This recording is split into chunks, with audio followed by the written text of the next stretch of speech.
शापित जंगल episode 2। करीब 300 साल पहले की बात है। उस वक्त राजा सौम्य का राज था। सिर्फ इन मेवाड़ जंगलों को छोड़कर बाकी सारी जगह राजा की थी। इन जंगलों में सियाड़ कबीले के आदिवासी रहते थे। वो काफ़ी बलवान और लड़ाई में निपुण थे। उनके कबीले के सरदार शकूर, जो काफ़ी बलवान और निपुण योद्धा माने जाते थे, राजा सौम्य भी काफ़ी अच्छे थे। उन्होंने कभी उन जंगलों पर अपना अधिकार जताने की कोशिश नहीं की। सियाड़ कबीला कभी भी अपने जंगल के बाहर नहीं गए थे। ये जंगल ही उनका घर था। बरसों से यही कबीला इस जंगल की रक्षा करता था। उस कबीले में करीब 80 लोग थे। सभी शांति से उस जंगल में रहते थे। पर एक दिन राजा सौम्य का भयानक बीमारी के चलते निधन हो गया। तब उनका बेटा विक्रम नया राजा घोषित किया गया। विक्रम को शिकार करने का काफ़ी शौक था, पर उसके पिता शिकार करने के खिलाफ थे। पर उनके मरने के बाद अब विक्रम को कुछ भी करने की छूट मिल गई थी। उसने अपने मंत्री को बुलाया और उससे पूछा, आज हमें शिकार पे जाना है, ये बताओ हमें जंगली जानवर कहाँ मिलेंगे। मंत्री ने कहा, महान राजा विक्रम, सबसे ज़्यादा जंगली शिकार हमें मेवाड़ जंगलों में मिलेगा। विक्रम ने कहा, हाँ तो चलो अभी शिकार पे चलते हैं। मंत्री ने कहा, जी हाँ, हम उन जंगलों पर अधिकार नहीं है, वो जंगल सियाड़ कबीले का है। विक्रम गुस्सा हो गया, हम राजा हैं, भला हमें कौन मना करेगा। मंत्री ने कहा, वहाँ के जंगली जानवरों का शिकार करना मना है, सियाड़ कबीला इसका विरोध करेगा। विक्रम ने कहा, अगर विरोध करेगा तो सबको मार दो, अब वो जंगल मेरा होगा। जाओ उन्हें पहले संदेशा भिजवाओ कि जंगल अब राजा विक्रम का होगा। मंत्री ने कहा, पर महाराज वो। तभी राजा विक्रम ने उसकी बात बीच में काटते हुए कहा, जितना बोला उतना करो, जाओ यहाँ से। फिर मंत्री वहाँ से चला गया। राजा विक्रम की ओर से एक दूत को मेवाड़ जंगल भेजा गया। सरदार शकूर के साथ उस कबीले के महात्मा शिवांगड़ भी वहाँ मौजूद थे। उस दूत ने कहा, राजा विक्रम के आदेश अनुसार अब ये मेवाड़ के जंगल अब उनके हस्तक होंगे। उन्हें जंगली जानवरों के शिकार के लिए ये जंगल चाहिए। एक तो ये जंगल हमें सौंप दिया जाए, वरना लड़ाई के लिए तैयार रहें। शकूर ये सुन गुस्से में आ गया, पर महात्मा शिवांगड़ ने उसे शांत रहने को कहा और दूत की ओर देख बोले, ये जंगल सदियों से इस कबीले की देख रेख में रहा है और वो जंगली जानवर भी हमारे परिवार का हिस्सा हैं। हम तुम्हें उन्हें मारने नहीं देंगे। फिर शकूर ने भी हुंकार दिया, ये कबीला और यहाँ के जंगली जानवर राजा की संपत्ति नहीं है, जाके बोल दो जंगल नहीं देंगे। दूत ने कहा, आखिरी बार सोच लीजिए, वरना परिणाम बुरा होगा। शकूर ने कहा, परिणाम की चिंता तुम मत करो, हम इस जंगल के लिए जान दे देंगे। फिर दूत वहाँ से चला गया। महात्मा शिवांगड़ ने सरदार शकूर से कहा, राजा से दुश्मनी हमें जंग महंगी पड़ेगी, पर हमारे कुल देवता के जंगल को हम किसी को हस्तक नहीं दे सकते। शकूर ने कहा, आप चिंता ना करें, हम किसी को अंदर घुसने नहीं देंगे, मैं सबको सावधान होने को बोल देता हूँ। राजा विक्रम को दूत का जवाब सुनकर बड़ा गुस्सा आया। उसने अपने सेनापति को बुलाया और कहा, 1000 सैनिक रात के समय भेजो और सभी कबीले को खत्म कर दो। रात के वक्त 1000 सैनिक उस जंगल में घुस पड़े उन कबीले वालों को मारने। पर कबीले वालों ने पहले ही सारी योजना बना रखी थी। अचानक ढेर सारे तीरों से हमला होने लगा, आग के गोले छोड़े जाने लगे। इस अचानक हुए हमले से सारे सैनिक अवाक हो गए। तभी जंगलों में से निकलते हुए पेड़ों से छलांग लगाते हुए सियाड़ कबीले के योद्धा अपनी कुल्हाड़ियों से उन सैनिकों पर टूट पड़े। उनके हमलों से राजा विक्रम की सेना को काफ़ी नुकसान हुआ। सिर्फ अकेले सरदार शकूर ने ही 100 से ज़्यादा सैनिकों को मौत के घाट उतार दिया। इतने भयानक हमलों से बाकी बचे सैनिक वहाँ से भाग खड़े हुए। सियाड़ कबीले के युद्ध नीति के आगे वो हार गए थे। राजा विक्रम अपनी हुई हार से गुस्सा हो गया। उसने और ज़्यादा सेना भेजी, पर उनका भी वही हाल हुआ। राजा विक्रम अपनी हार से निराश था। उसने अपने सेनापति से गुस्सा होते हुए कहा, वो सिर्फ कुछ हैं और हमारी सेना इतनी बड़ी, फिर भी क्यों हार रही है। तब सेनापति ने कहा, महाराज, उन्हें जंगल में हरा पाना मुश्किल है। अगर उन्हें हराना है तो जंगल के बाहर निकालना होगा। राजा विक्रम ने सोचा उन्हें बाहर कैसे निकालें। तभी वहां आए हुए एक सैनिक ने कहा, महाराज आपसे कोई मिलना चाहता है। उसने बताया वो सियाड़ कबीले का है। राजा विक्रम को हैरानी हुई। उन्होंने कहा, उसे अंदर भेजो। वो अंदर आया। उसने अपना परिचय देते हुए कहा, महाराज मेरा नाम कोरम है, मैं उसी कबीले का सदस्य हूँ, मैं आपकी मदद कर सकता हूँ। सेनापति ने पूछा, पर तुम हमारी मदद क्यों करोगे, तुम तो हमारे दुश्मन हो। तभी उसने कहा, मुझे उस शकोर से अपनी हार का बदला लेना है। राजा विक्रम ने पूछा, कैसी हार? उसने कहा, कबीले का सरदार बनने लायक मैं था, पर पुराने सरदार ने कहा, शकोर से मुकाबला करो, तुम दोनों में जो जीतेगा वही सरदार बनेगा। फिर उसने मुझे हरा दिया, पर मुझे वो पसंद नहीं है। जो मान मुझे मिलना चाहिए वो सब उसे मिल गया। राजा विक्रम ने कहा, अगर तुम हमारी मदद करोगे तो मैं तुम्हें मंत्री बना दूंगा और 7 सोने के सिक्के से नवाज दूंगा। उसे ये प्रस्ताव पसंद आया। उसने कहा, आप सिर्फ अपनी सेना के साथ जंगल के बाहर इंतजार करना और कुछ सैनिक मेरे साथ भेज देना। उसने उसकी योजना राजा को बताई। राजा विक्रम ने कहा, क्या तुम कर लोगे? उसने कहा, मैं कर लूँगा। राजा विक्रम ने कहा, ठीक है, तो योजना के मुताबिक ही हम कार्य करेंगे। सेनापति अपनी सारी सेना इकट्ठी करो, उन कबीले वालों से जल्द मुकाबला होगा। कोरम अपनी योजना के मुताबिक फिर से जंगल में अपने कबीले में आ गया।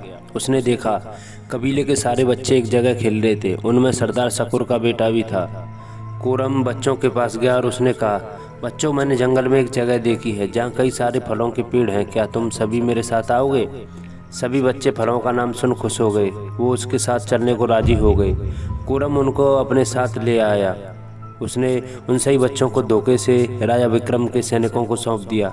योजना के मुताबिक सैनिक उन बच्चों को महल ले आए, उन्हें गुप्त कोठरी में बंद कर दिया। राजा विक्रम ने खुद उन मासूम बच्चों पे कई जुल्म किए, फिर उन सब मासूमों को मौत के घाट उतार दिया। इस तरफ कोरम ने कबीले वालों से झूठ कहा कि उनके सही बच्चों को सैनिक उठा के ले गए। मुझे पता है उन्हें वो कहाँ ले गए, चलिए मेरे साथ। सभी कबीले वालों ने हथियार लिए, जिसमें महात्मा और उनकी पत्नी और 5-6 लोगों को पीछे छोड़ सब शामिल हो गए। वो सारे गुस्से में सरदार शकोर के साथ कोरम के पीछे जाने लगे। कोरम उन्हें जंगल के बाहर दूर ले आया। तभी आगे चलता कोरम रुका और पीछे मुड़ उन सभी पे हंसने लगा। फिर बोला, मुझे सरदार नहीं बनाया ना, अब भुगतो। फिर चारों तरफ से असंख्य सैनिक आने लगे। सबों को भनक लग गई कि कोरम ने उन्हें फंसाया है। पूरी सेना ने उन्हें चारों तरफ से घेर लिया। तभी राजा विक्रम भी वहां आ पहुंचा, पर कबीले वाले हमला नहीं कर सकते थे, उनके बच्चे राजा के पास कैद थे। तभी राजा विक्रम ने कहा, मुझे जंगल नहीं दिया तुम लोगों ने और मेरे अहंकार को ललकारा तुमने। तभी शकुन ने कहा, हमारे साथ जो करना है करो, पर हमारे बच्चों को बख्श दो। तभी राजा विक्रम हंसने लगा और बोला, कौन से बच्चे? अच्छा, वो जिन्हें मैंने कल रात ही मौत के घाट उतार दिया। ये सुनते ही कबीले वालों में मातम छा गया। फिर सभी गुस्से में उन सेना पर टूट पड़े, पर इतनी बड़ी सेना के आगे जंगल ना होते हुए वो टिक न पाए। सभी को बंदी बनाया गया, पर बंदी होने से पहले शकुन ने आखिर में कोरम का सर काट दिया। राजा विक्रम ने सभी पे बड़े जुल्म किए, किसी की आंख निकाली, किसी के हाथ काट दिए, तो किसी के पैर, और किसी को धीरे धीरे सबको मार दिया। शकोर को भी कीड़ों से भरे पानी में उसके हाथ पांव को रस्सी से बांध फेंक दिया। सभी कीड़े उसे नोच नोच के खा गए। फिर सभी लाशों को उसी जंगल में फेंक दिया। फिर जंगल अपने कब्जे में कर वहाँ शिकार करने लगा, पर महात्मा और उनकी पत्नी बचे लोग जंगल में एक गुप्त स्थान में छिप गए। महात्मा ने अपने शक्तियों से अपने कुल देवता के साक्षी मरे हुए सभी कबीले के सदस्यों को शैतान का रूप दे दिया, पर शैतान बनने के बाद उन्हें न अच्छाई रही न बुराई समझ में आती। एक दिन राजा विक्रम को शिकार करते हुए देर रात हो गई। वो उनके कुछ सैनिकों के साथ थे। तभी अचानक उन सभी पे हमला हुआ। वही चुड़ैल, प्रेत, सभी शैतान उन सैनिकों को बुरी तरह भयानक तरीके से चीड़ फाड़ के खाने लगे, उन्हें मारने लगे।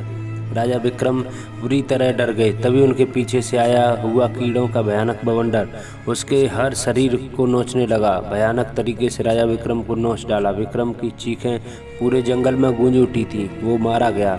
तब से इस जंगल को शापित मानते हैं, यहाँ कोई नहीं आता। वो सारे शैतान अब भी हैं। उन्हें अच्छाई या बुराई कुछ भी समझ नहीं आती। उन्हें बस ये पता है कि ये जंगल उनका है, वहाँ किसी का भी आना जाना मना है। महात्मा ने उनसे बचे रहने के लिए उपाय किया था, इसलिए अब तक नींबू मिर्ची और अदरक को मंत्रों के धागों से बांध उन्हें रोका जा सकता था। बस बेटा, तब से लेके आज तक इस जंगल में सिर्फ उन्हीं का राज है। रुद्र ने कहा, बाबा तो आप उन महात्मा के ही वंशज हैं, क्या उन्हें रोकने का कोई रास्ता नहीं? उन्होंने कहा, बेटा सभी को यहाँ से लेके जाओ। रुद्र ने कहा, बाबा इन्हें तो ले जाऊंगा, पर आगे भी लोग आएंगे यहाँ, हमें उन्हें अब मारना ही होगा। महात्मा ने कहा, एक उपाय है, उनके बच्चों के शरीर की हड्डियाँ तुम्हें ढूंढनी होंगी, पर कठिन है। जब तुम उसे ला सको तो मैं तुम्हारी मदद कर सकता हूँ, वो तुम्हें उसी महल में किसी गुप्त जगह मिलेंगी। रुद्र ने कहा, मैं जरूर लाऊंगा, इस मुसीबत को ख़त्म करूँगा।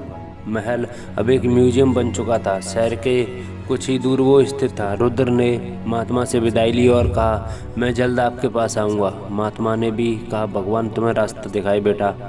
फिर रुद्र वहाँ से रवाना हो गया। इस तरफ रात से ही रुद्र के खो जाने की खबर से सब घबरा गए थे। सुबह से ही हर तरफ उसे ढूंढा जा रहा था। अमन काफ़ी घबराया हुआ था, कहीं रुद्र को कुछ हो ना गया हो। जब से सेजल को भी पता चला, वो भी पागलों की तरह रुद्र को ढूंढ रही थी। उसके तो आंसू तक निकल आए थे। कितना कुछ था रुद्र से उसे पर उसका प्यार कहीं का आता पता नहीं था। सारे लोग उसे ढूंढे जा रहे थे। अमन निराश होकर जंगल में ही एक बड़े पत्थर पे बैठ गया। उसने देखा कि सेजल भी बड़ी परेशान होकर रुद्र को ढूंढ रही थी। वो गुस्सा हुआ और सेजल के पास जाकर बोला, तुम क्यों मेरे दोस्त को ढूंढ रही हो? तुम्हें क्या फर्क पड़ता है उसके मिलने या ना मिलने से? सेजल की आंखों में आंसू थे। उसने कहा, सबसे ज़्यादा फर्क मुझे ही पड़ता है। वो बिना मुझसे बात किए कहाँ चला गया? अमन ने कहा, भला तुम कब से उसकी इतनी फिक्र करने लगी? सेजल ने रोते हुए कहा, अपने प्यार की फिक्र करना गुनाह है क्या? अमन ने पूछा, मतलब क्या है तुम्हारा? उसने सारी उनके प्यार की कहानी अमन को बताई। अमन पूरी तरह अवाक रह गया। फिर वो बोला, रुद्र की तो किस्मत ही खराब है, प्यार उसके नसीब में है ही नहीं। फिर अमन ने अंजलि और रुद्र के रिश्ते के बारे में सेजल को बताया। सेजल उनकी कहानी सुन दुखी हो गई। उसे लगा रुद्र को ना प्यार मिला ना ही अंजलि का। कितना गम सहा होगा उसने। अमन ने पूछा, तो अब तक तुमने शादी क्यों नहीं की? उसने कहा, मैं सिर्फ रुद्र को प्यार करती थी, इसलिए मेरे पिता के कहने पर भी मैंने शादी नहीं की। वो बोल रही थी कि तभी सामने जंगल से निकलते हुए रुद्र को अमन ने देखा और जाके उससे गले मिल गया। सेजल भी उसे देख खुशी से उसके पास आई। अमन ने पूछा, कहाँ था मेरे यार? रुद्र ने कहा, सब बताऊंगा। सबसे पहले हमें शहर के पास बने म्यूजियम जाना है, चलो। सेजल उससे कुछ पूछ पाती, वो सेजल से बिना नजरें मिलाए वहाँ से अमन के साथ चला गया। सेजल भी अपने आंखों में आंसू लिए वहाँ से गेस्ट हाउस चली गई। विनोद और उनके ऑफिसर्स भी रुद्र ठीक ठाक है जान के चैन की सांस ली। शाम हो गई थी। रास्ते में रुद्र ने सारी बात अमन को बता दी थी। उसने कहा कि तुम्हारे सिवा किसी और को ये पता न चलने पाए, वरना सभी डर जाएंगे। वो म्यूजियम आ गए। अंदर काफ़ी सिक्योरिटी का पहरा रहता था। उन्होंने अच्छे से सब जगह चेक की। नीचे के फ्लोर पे भी कई सारी कीमती वस्तुएं थीं, पर वहाँ सिर्फ वीआईपी लोग जा सकते थे। वहाँ सिक्योरिटी होने के कारण वो नीचे जा न सके। अमन ने रुद्र से कहा, वो ना हो पर शायद वो गुप्त कमरा हमें वहीं नीचे मिले। रुद्र ने कहा, हाँ शायद वो नीचे हो सकता है, पर यहाँ काफ़ी सिक्योरिटी है, केस हो जाएंगे।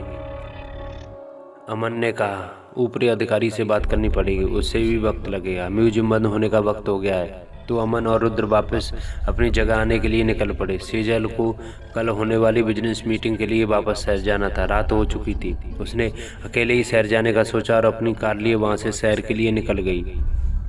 काले भयानक अंधेरे में उसकी कार उन मेवाड़ के जंगल के रास्ते से धीरे धीरे आगे बढ़ रही थी। तभी अचानक से रास्ते की ओर से भागते हुए सेजल को दिखाई दिया। सेजल ने हड़बड़ाते हुए कार रोकी। अचानक कार रोकने से उसकी धड़कन बढ़ गई और वो जो भी कुछ था वहाँ से गायब हो गया। सेजल की धड़कनें बढ़ी हुई थी। उसे डर भी लग रहा था। फिर उसने कार स्टार्ट की, पर यह क्या, कार स्टार्ट नहीं हो रही थी। उसे काले भयानक अंधेरे में वो फंस चुकी थी। उसने मदद के लिए मोबाइल उठाया, पर यह क्या, मोबाइल भी बंद था, जो शुरू होने के नाम नहीं ले रहा था।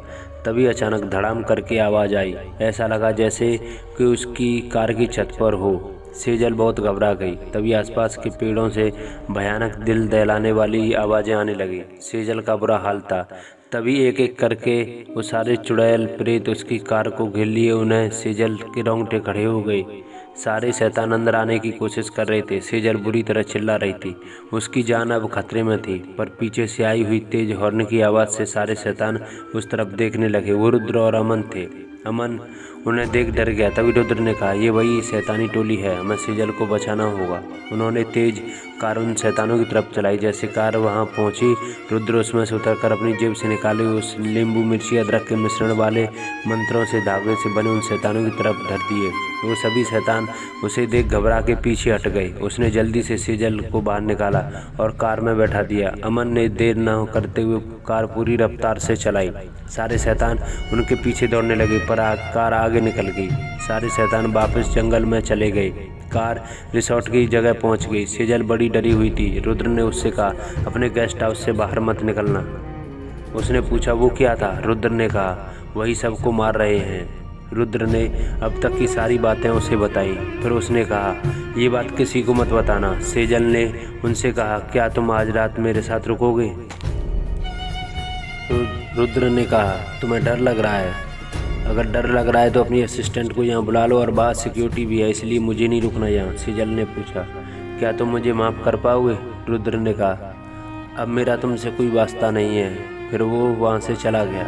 सुबह अमन और रुद्र सोच रहे थे कि कैसे म्यूजियम के अंदर जाए। तभी सेजल वहाँ आई और रुद्र के सामने खड़ी होकर बोली, तुम मुझसे गुस्सा हो मुझे पता है, पर तुम्हारे लिए कुछ करना चाहती थी। उसने एक लिफाफा निकाला और रुद्र के हाथों में थमाते हुए अपनी नम आंखों से देख वहाँ से चली गई। नमन हैरान होकर रुद्र की ओर देखने लगा। तब रुद्र ने वो लिफाफा खोला। उसने म्यूजियम के VIP पासेस थे। अमन और रुद्र दोनों वो देख खुश हो गए। रुद्र सेजल से कुछ कहता तब तक वो वहाँ से चली गई। रुद्र और अमन ने देर न करते हुए वहाँ से म्यूजियम चले गए। वो दोनों म्यूजियम पहुँचे, फिर VIP पासेस से नीचे चले गए। वहाँ काफ़ी कम लोग थे, बेहद कीमती वस्तुएं भी थी। रुद्र और अमन अपने काम में लग गए। तब अमन ने एक दरवाजे के पीछे देखा, वहाँ नीचे जाने के लिए सीढ़ियाँ थीं। उसने रुद्र को वहाँ बुलाया। वहाँ से दोनों सीढ़ियों से नीचे गए। वहाँ सारा पुराना सामान पड़ा हुआ था। सामने एक और पुराना दरवाज़ा था। वो दोनों उसके अंदर गए। अंदर काफ़ी अंधेरा था। उन्होंने मोबाइल की टॉर्च से देखा। कमरे में काफ़ी मकड़ी के जाले थे। लगता था कोई इसके अंदर नहीं आता, पर वहाँ भी इन्हें कुछ नहीं दिखा। निराश में आके रुद्र ने एक लात दीवार पे मारी। तभी उन्हें टक आवाज़ आई। अमन ने कहा, रुको रुद्र। उसने दीवार चेक की, वो पत्थर की बनी हुई थी। इस बार अमन ने लात मारी, फिर आवाज़ आई टक। उसने रुद्र को देखा और कहा, इस दीवार को तोड़ना होगा। वहीं बाहर पड़े पुराने सामान में से कुछ हथौड़े भी थे। उन्होंने वो उठाए और दीवार तोड़ना शुरू किया। जैसे ही दीवार टूटी, वहाँ एक और कमरा नजर आया। वो दोनों अंदर गए। उस कमरे में सिर्फ सूर्य के आकार का एक लोहे का चिन्ह बना था। दोनों ने काफ़ी देर खोजा पर कुछ न मिला। तब अमन ने सूर्य के चिन्ह को अच्छे से देखा और उसे हाथ लगाया। फिर उसे घुमा दिया और वो लोहे का चिन्ह उल्टा घूम गया। वहाँ नीचे एक और बड़ी सीढ़ियाँ खुली। वो दोनों धीरे धीरे मकड़ी के जालों को हटाते हुए नीचे उतर गए। वहाँ देखकर पता चलता था कि पुराने ज़माने में कैदियों को यहीं रखा जाता होगा, और वो अंदर जाने लगे। वहाँ गुफाएं भी पत्थरों से बनी हुई थी। अंधेरे में मोबाइल की टॉर्च के सहारे दोनों आगे बढ़ रहे थे। वहाँ कई सारे मकड़ी के जाले थे। उनसे ऐसा लगता था कि कई सालों से यहाँ कोई नहीं आया। तभी उन्हें एक और खुला कमरा दिखा। वो उसके अंदर गए। जैसे ही वो अंदर पहुँचे, वहाँ बेड़ियों में लटके हुए उन मासूम बच्चों की हड्डियाँ नजर आईं।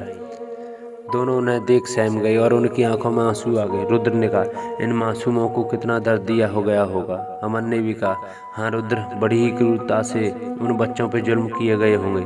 उन दोनों ने सारे बच्चों की हड्डियों को उन बेड़ियों से निकाली। फिर उन्होंने बाहर कमरे में टॉयलेट से छोटी खिड़की से सारी हड्डियां बाहर फेंकी और सुरक्षित सिक्योरिटी से बच के बाहर निकल लाए। अपनी गाड़ी में रख दिया और चल पड़े मेवाड़ जंगलों की ओर।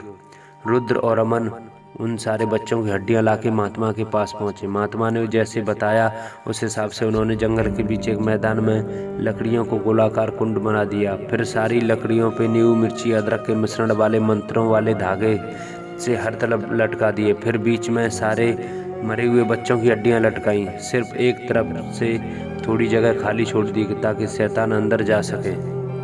उनकी योजना ये थी, जब सारे शैतान उनके बच्चों की हड्डियों के पास आएंगे, फिर खाली छोड़ी हुई जगह पे ये फिर से लकड़ियां रख दी जाएं ताकि नींबू मिर्ची अदरक के मिश्रण वाले मंत्रों के धागे से वो बाहर ना आ पाएँ। फिर सभी शैतान को वो वहाँ छिड़की पेट्रोल से जला दिए जाएं। फिर महात्मा अपने मंत्रों से उन्हें शैतानी रूप से मुक्त करके उनकी आत्मा को शांति दे सकें। सारा काम पूरा हो चुका था, शाम भी हो गई थी। अब प्रतीक्षा थी रात होने की। रात हो चुकी थी। रुद्र, अमन और महात्मा वहीं कुछ दूर छिपकर उन शैतानों के आने का इंतजार कर रहे थे। उस अंधेरी रात में मेवाड़ जंगलों में रात के कीड़ों की आवाज़ें छाई हुई थी। तभी आसपास के पेड़ों से भयानक चीखें सुनाई देने पड़ी। तभी अमन ने कहा, सावधान, लगता है वो शैतान आ गए। सभी जंगलों से निकले हुए सारे शैतानों की टोली निकली। अजीब सी जानवरों जैसी चीखें और उनके भयानक शरीर उस अंधेरी रात में अपना तांडव दिखा रहे थे। तभी सारे शैतान उन लकड़ियों से बने गोलाकार बाड़े की तरफ जाने लगे। अजीब से चीखते हुए आगे बढ़ रहे थे। महात्मा ने कहा, बच्चों, जैसे ही वो उन हड्डियों के पास पहुँचे, उस खाली जगह लकड़ी का नींबू मिर्ची अदरक के मिश्रण वाले मंत्रों को धागे से बांध दरवाज़ा लगा देना ताकि वो शैतान बाहर ना आ सकें। सभी एकदम सावधान थे कि वो शैतान कब अंदर जाएं। तभी सभी शैतान ने अपने बच्चों की हड्डियां वहां देखी और चीखते हुए उस तरफ भागे। तभी वहां उन शैतानों पे तेज रोशनी पड़ी। वहां एक कार आ गई थी। उसमें सेजल, विनोदी, छाती और दीप्ति बैठे हुए थे। अमन ने कहा, ओ गॉड, ये क्या कर रहे हैं? रुद्र ने कहा, शायद हमें ढूंढते यहाँ आए होंगे। सारे शैतानों का ध्यान अब उनकी कार पे था। विनोद सर और बाकी सब उन्हें देख डर गए। सेजल ने कहा, ये तो वही शैतान है जो सबको मार रहे हैं। पता नहीं रुद्र और अमन कहाँ हैं। तभी सारे शैतान भयानक तरीके से चीखते उनकी कार की तरफ भागने लगे। विनोद ने देर न करते हुए वहां से कार पूरी स्पीड में चलाई और सारे शैतान उनके पीछे भागने लगे। महात्मा ने कहा, नहीं, अब तो सारे शैतान उन्हें अपने बच्चों का कातिल समझ के मारेंगे। रुद्र अपनी जगह से हड्डियां जहाँ लटकाई थी उस तरफ भागा। उसमें से एक बच्चे की हड्डी उठाई जंगल के अंदर भागा उन शैतानों की ओर। कार अपनी पूरी रफ्तार से भाग रही थी। सारे शैतान पेड़ों से कूद कूद कर उनका पीछा कर रहे थे। उनकी भयानक चीखें सारे जंगल में अपना अस्तित्व दिखा रही थीं। विनोद को आगे के रास्ते में पेड़ पड़े हुए मिले। रास्ता बंद था। तभी उसने सबसे कहा, वो शैतान जल्दी यहाँ पहुँच जाएंगे, चलो पैदल भागते हैं। सभी नीचे उतर के भागने लगे। तभी सारे वहीं रुक गए। सबके रोंगटे खड़े हो गए। डर के मारे धड़कनें बंद। कई शैतान भयानक तरीके से घूरते हुए उनके सामने खड़े थे। उन्होंने पीछे घूमना चाहा, पर वहाँ भी शैतान खड़े थे। अब उनके चारों ओर सिर्फ वही चुड़ैल और प्रेतों की टोली खड़ी हुई थी। सभी शैतानों की आंखों में बड़ा गुस्सा था। वो भयानक तरीके से चिल्ला रहे थे। विनोद ने अपनी गन निकाली और एक गोली शैतान पे दागी, पर कुछ असर नहीं हुआ। तभी पीछे खड़ी सेजल को एक शैतानी चुड़ैल ने पकड़ लिया। भयानक तरीके से अपने भयानक नाखूनों से वार किया। सेजल बड़ी घायल हो गई। उसी तरह सभी शैतान उन पर टूट पड़े। उन्हें घायल किए जा रहे थे। भयानक मंजर खड़ा हो गया। तभी एक आवाज़ गूंजी, यहाँ देखो, वो रुद्र था। सभी शैतान उसकी तरफ देखने लगे। उसने बच्चों की हड्डी दिखाई और कहा, मैंने इसको मारा है, आओ मुझे मारो और मुझे मार के दिखाओ। तभी सारे शैतान उस ओर भी ज़्यादा भयानक गुस्सा हो गए। रुद्र ने इशारे से विनोद और सबको भागने को कहा। सेजल ज़्यादा घायल थी। विनोद ने उसे अपने हाथों में उठाया और वहां से सभी भागे। रुद्र दूसरी तरफ बच्चे की हड्डी लिए भागा। सारे शैतान उसके पीछे चिल्लाते और चीखते भागते जा रहे थे। रुद्र अपनी पूरी ताकत लगा के भाग रहा था। तभी वो लकड़ियों के बाड़े के पास पहुंचा और अंदर घुस गया। उसने उस बच्चे की हड्डी वहां लटका दी। सभी शैतान उसके पीछे अंदर घुस गए। अब सारे शैतानों का ध्यान उनके बच्चों की हड्डियों पे था। सारे शैतान उन हड्डियों पे लिपटने लगे। तभी रुद्र चुपके से वहाँ से बाहर निकला। तभी अमन और महात्मा लकड़ियों का दरवाज़ा लिए खाली जगह बंद कर दी। सारे अंदर कैद हो गए। महात्मा ने मंत्र बोलना शुरू किया। सारे शैतान बाहर निकलने के लिए चीखने लगे। तभी एक बड़ी भयानक आवाज़ गूंज उठी। ऊपर आकाश में कीड़ों से भरा तूफान आया। वो कीड़ों वाला शैतान आ गया था। वो अब उनके सामने खड़ा था। भयानक गुस्से से भरी लाल आंखें और उसके भयानक शरीर से निकलते हुए काले की भयानक कीड़े। उसने रुद्र पर अपने कीड़े छोड़े। रुद्र उन कीड़ों से नीचे गिर गया। अमन आके उसके ऊपर से उन्हें उठाने लगा। तभी उसने अपनी भयानक आवाज़ में कहा, ये जंगल मेरा है, यहाँ किसी को नहीं आने दूंगा, सबको मार दूंगा, हा हा हा हा हा। तभी उसने अपने भयानक हाथ लंबे कर अमन का गला पकड़ लिया और उस पे भी उसके शरीर में निकलते हुए भयानक काले कीड़े छोड़ने लगा। कीड़े रुद्र और अमन को नोचे जा रहे थे। तभी महात्मा ने एक दाड़ लगाई। रुक जाओ सकोर। शैतान ने उसकी तरफ भयानक नजर डाली। महात्मा के हाथ में एक मशाल थी। उसने अपने इशारे से एक बच्चे की हड्डी की तरफ इशारा किया। शकूर शैतान ने उस तरफ देखा। वो बच्चे की हड्डी उसके बच्चे की थी। रुद्र और अमन पे छाए सारे कीड़े उसे वापस लेने पड़े। शैतान के अंदर सामने लगे। फिर उसके शरीर से सारे कीड़े रेंगते हुए उस बाड़े में घुस गए। उस बच्चे की हड्डी से पूरी तरह लिपट गए। महात्मा ने मंत्र कहे, फिर वहां आग लगा दी। सारे शैतान अपने बच्चों की हड्डियों के साथ जल गए। आसमान में सभी को उस कबीले की लोगों की आत्माएं दिखी। सारी आत्माएं खुश थीं। उनके साथ उनके बच्चों की भी आत्माएं उनका हाथ पकड़े हुए थी। शकूर जो कीड़ों का शैतान बना था, सबसे बीच में खड़ा था। महात्मा की ओर नमन किए। फिर सभी आत्माएं वहां से आसमान की ओर चली गई। अब मेवाड़ जंगल में शांति थी। रुद्र और अमन की आंखें नम थी। अब उन कबीले के लोगों की आत्माओं को शांति मिल गई थी। महात्मा ने आकर कहा, अब जंगल शैतानों से मुक्त हुआ। सुबह हॉस्पिटल में सेजल को होश आ रहा था। उसने देखा रुद्र उसका हाथ पकड़े हुए वहां बैठा था। रुद्र ने पूछा, अब कैसा लग रहा है? सेजल ने कहा, मेरी फिक्र छोड़ो, तुम ठीक हो ना? मुझे माफ़ कर दो, मैं तुम्हें ढूंढने उनके साथ आई थी। रुद्र ने कहा, अब जंगल उन शैतानों से मुक्त है, उन्हें मुक्ति मिल गई है। मुझे तुम सेजल ने उसे गले लगा लिया और कहा, हमेशा मेरे साथ रहोगे ना? अब छोड़ के तो कभी मत जाना। रुद्र ने प्यार से उसे देखा और एक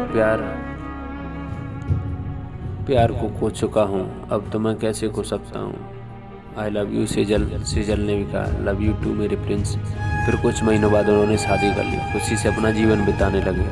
रुद्र फिर से सीआईडी में काम करने लगा। अमन और रुद्र की जोड़ी गुंडों और कातलों को मिटाने में लग गई। कुछ सालों के बाद वहाँ जंगल के पास पहाड़ी पे रिसोर्ट बन गया और जंगल को नुकसान हो ऐसा कोई काम वहाँ नहीं किया जाता था।